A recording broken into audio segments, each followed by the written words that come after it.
आखिर ऐसा कैसे हो सकता है? क्योंकि कोई भारत के अभिन्न अंग को कश्मीर वाला कश्मीर कहे, ये सीधे सीधे शब्दों में देशद्रोह नहीं तो आप बताइए और क्या है?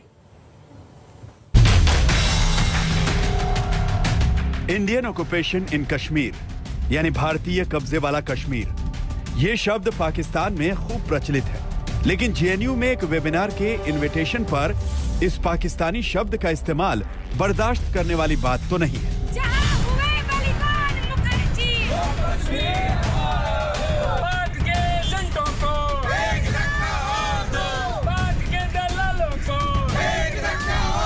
स्टूडेंट हो, आप प्रोफेसर हो, आपको नेशनल इंटीग्रेशन को प्रमोट करना चाहिए।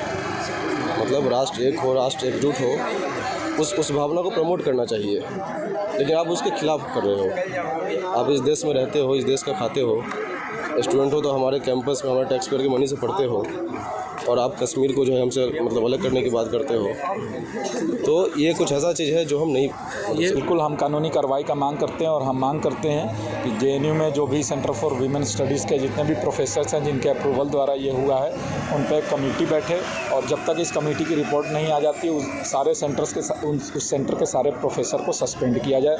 दरअसल विवाद की जड़ ही ये निमंत्रण पत्र है जो जेएनयू के सेंटर फॉर वुमेन स्टडीज ने ऑनलाइन जारी किया था। 29 अगस्त को एक वेबिनार का आयोजन होना था जिसका शीर्षक था gendered resistance and fresh challenges in post 2019 Kashmir. यहां तक तो ठीक था, लेकिन कश्मीर को इंडियन ऑक्युपाइड कश्मीर बताकर इसे प्रचारित करना राष्ट्र विरोधी नहीं तो क्या है? प्राणों से प्यारा है। और दुख है कि आज भी यूनिवर्सिटीज के अंदर व समाज के अंदर विष फैलाने का काम अर्बन नक्सल्स कर रहे हैं। भारत की संसद का एकमत फैसला है कि पाकिस्तान ऑक्युपाइड कश्मीर को भारत में लाना है और कश्मीर की एक एक इंच भूमि भारत की है। जो लोग ऐसे सेमिनार करते हैं वो लोग देश की लोकतंत्र का, देश की संसद का, देश की एकता अखंडता का, देश की प्रभुसत्ता का अपमान करते हैं। इसीलिए जेएनयू में इसी तरह का मतलब इंडिया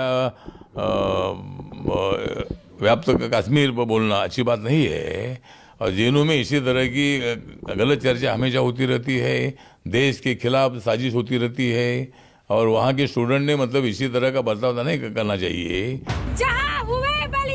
एबीवीपी ने देश विरोधी और कश्मीर विरोधी इस निमंत्रण की कॉपियां जलाकर अपना विरोध जताया तो जेएनयू प्रशासन की नींद खुली, जिस पर आरोप है कि उनकी इजाजत से ही वेबिनार का आयोजन होना था।